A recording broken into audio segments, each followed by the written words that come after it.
पूरी इंडिया के लिए जिस दिन केजरीवाल अगर इंडिया का सत्ता संभाल लिया ना, इंडिया का एजुकेशन पावर जो है वो सीधा मुकाबला होगा उसके बाद अमेरिका से। फिर पाकिस्तान और बांग्लादेश से कंपैरिजन करने की हमें ज़रूरत नहीं होगी। एकदम चुनाव जब करीब आया तभी केजरीवाल को जेल में रखा गया। क्यों? ताकि वो प्रचार न कर सके, वो लोगों के बीच जा नहीं सके, क्योंकि केजरीवाल की छवि इतनी अच्छी है कि लोग उन्हें पूजते हैं।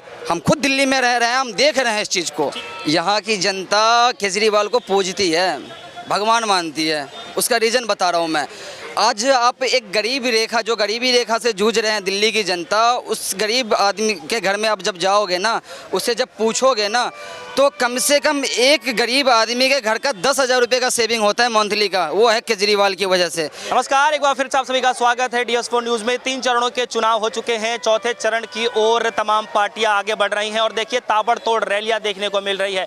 प्रधानमंत्री मोदी जी ने खुले मन से जो है अडानी अंबानी का जिक्र करते हुए जो है राहुल गांधी को घेरा। उधर राहुल गांधी ने जो है इसके जवाब में जो है पलटवार करते हुए कहा कि पहले तो सिर्फ बंद कमरों में ही जो है मोदी जी अडानी अंबानी का जिक्र करते थे, खुले मंच से भी जो है प्रधानमंत्री मोदी जी अडानी अंबानी का जिक्र करने लगे हैं। बातचीत करेंगे। देखिए हमारे साथ 2 युवा साथी जुड़ चुके हैं। जब चुनावों का जिक्र हो, बात हो चुनावों की और युवा साथी से बातचीत ना हो तो मजा नहीं आएगा बातचीत करने में, क्योंकि युवा ही तो जो है देश की रीढ़ की हड्डी है। बातचीत करेंगे, जानकारी लेने की कोशिश करेंगे कि मुद्दे क्या है और बनाए क्या जा रहे हैं। क्या नाम है सर?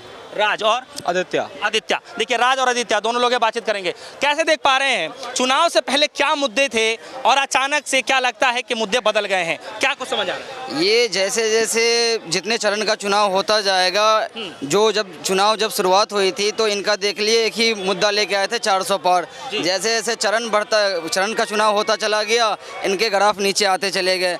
तो अब कहीं ना कहीं जैसे जैसे चुनाव होता चला जाएगा ना, इनके ग्राफ और नीचे आते चले जाएंगे, क्योंकि इनके पास मुद्दा कोई है ही नहीं वोट लेने का।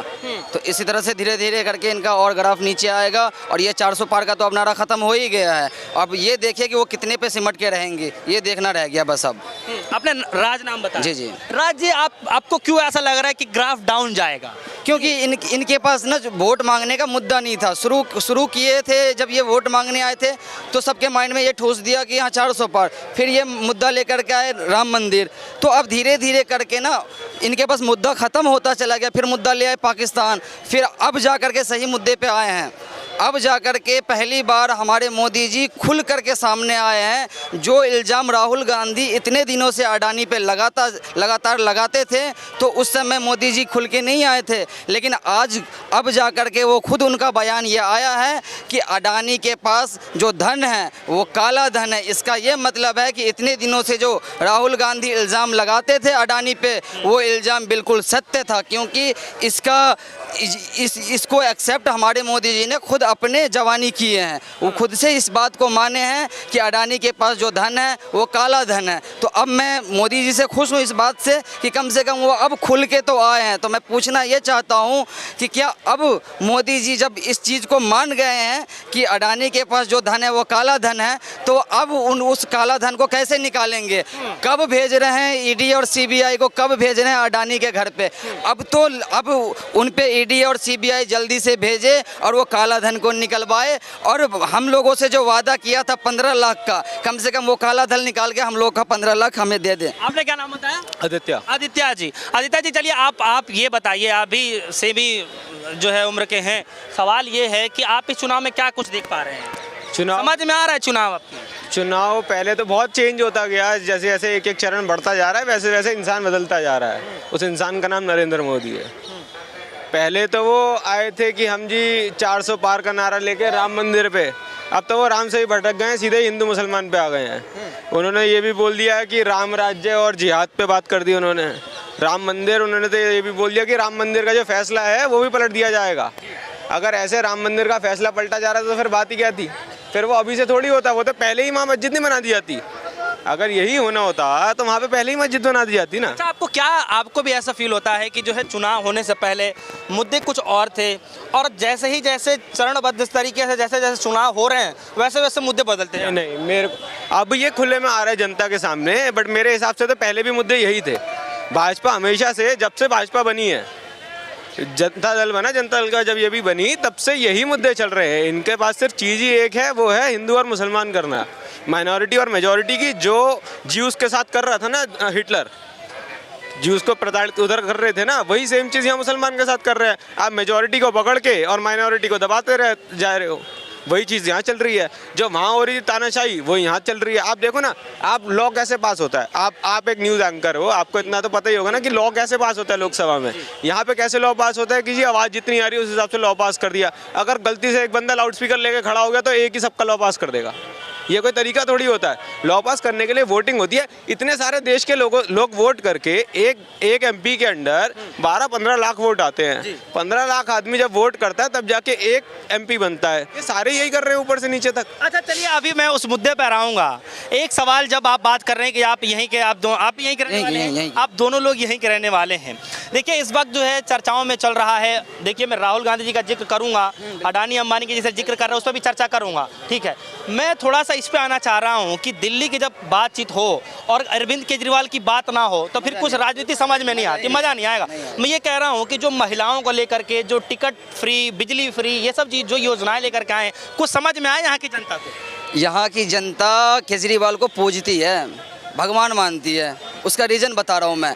आज आप एक गरीबी रेखा से जूझ रहे हैं दिल्ली की जनता, उस गरीब आदमी के घर में आप जब जाओगे ना, उससे जब पूछोगे ना, तो कम से कम एक गरीब आदमी के घर का 10,000 रुपये का सेविंग होता है मंथली का। वो है केजरीवाल की वजह से। पूरे इंडिया में एक इकलौता केजरीवाल ऐसा सरकार है जिसने पब्लिक के लिए काम किया। उसने धर्म पे राजनीति नहीं किया। जब वो 2020 में चुनाव लड़ने आए थे तो उन्होंने एक ही बात रखी थी कि अगर मैंने 5 साल में आपके लिए काम किया है तो ही आप हमें दोबारा मौका दे, वरना आप हमें वोट मत दे। क्योंकि उनका काम दिखता है। उन्होंने एजुकेशन के मामले में जो काम किया, पूरे इंडिया का सरकार कोई उतना एजुकेशन के मामले में नहीं कर सकता। उसका मेन रीज़न ये है कि वेल एजुकेटेड एक जो नेता का मतलब होता है ना, वो वेल एजुकेटेड नेता है।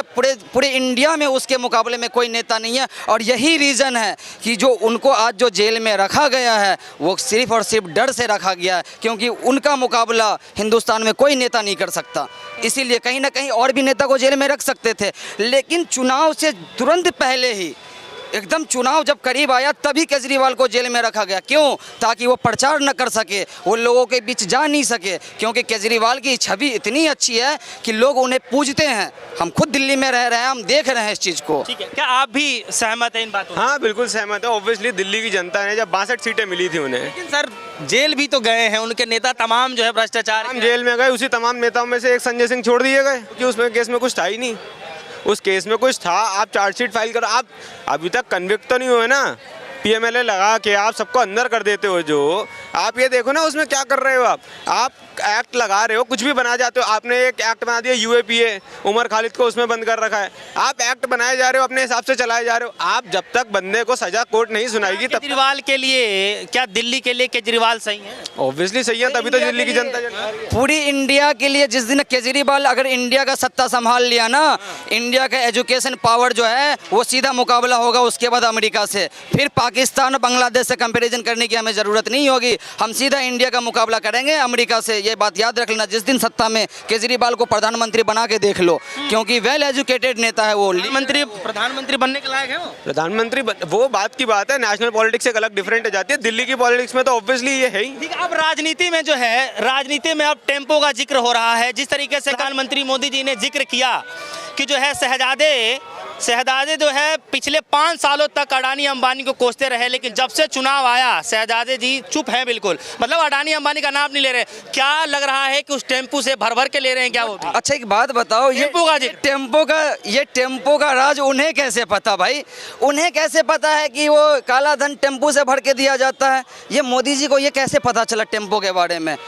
उनको इसका राज तो उसी को हमें तो राज तभी पता चलेगा ना जब हमें ये फ़ोन हमें कोई आदमी आकर के, या तो वो ट्रेन से आके दे रहा है, मेट्रो से आके दे रहा है, तो हम अपनी बात रखेंगे। ये टेम्पो का राज मोदी जी को पता कैसे चला कि वो टेम्पो से काला धन दिया जा रहा है? क्या कह रहे हैं सर? मैं कह रहा हूँ प्रधानमंत्री, उसको पता नहीं चलेगा क्या? वो सारी देश उसके नीचे है यार, बड़े बड़े लोग हैं। बाकी जो इन्होंने पूछा कि दिल्ली की सीटों के बारे में, मैं उतना नहीं कह सकता। मैं ये कह सकता हूँ कि व्यापारी जो हैं वो खुश नहीं है। व्यापारी खुश नहीं है, चाहे जीएसटी कह लो, चाहे वो किसी कर लो। इतने स्ट्रिंग लॉज जीएसटी के नहीं होने चाहिए। आप बंद करो कि गलत लोग काम ना कर पाएँ, पर किसी को तंग करना, परेशान करना, उनकी प्रॉपर्टी ऐड करना, उनके ऊपर जेल, जिनको जेल में डालना, इतने लॉ करना, वो गलत है। आप उसके सोल्यूशन निकालिए कोई गलती का किसी चीज़ का। अब जो है व्यापारी वर्ग भी जो है काफी परेशान है। बिल्कुल है, इतने टैक्स के बड़े बड़े नोटिस आ रहे हैं, इतनी ज़्यादा डिमांड क्रिएट हो रही है। आप सरकारी ऑफिस में जाओ, चाहे वो दिल्ली की गवर्नमेंट के नीचे हो, चाहे वो सेंट्रल गवर्नमेंट के नीचे हो, कौन आदमी, साधारण आदमी, ऑर्डिनरी सिटीजन कौन खुश है? आपको क्या लगता है सर, आप तो यहीं के रहने वाले हैं, आप तो सर व्यापारी एक तरीके से, आप व्यापारियों का ना मेरे हिसाब से ये एमएलए बनने चाहिए दोबारा, ना ये बीजेपी के एमपीज बनने चाहिए दोबारा। जिसने काम करे, चाहे वो बीजेपी का, आप पार्टी को, वही पे जीतना चाहिए बस। मतलब आपका कहना ये है कि जो काम करे वो जीते, बस आम पब्लिक के लिए करे, तंग ना करे, उसी को जीता।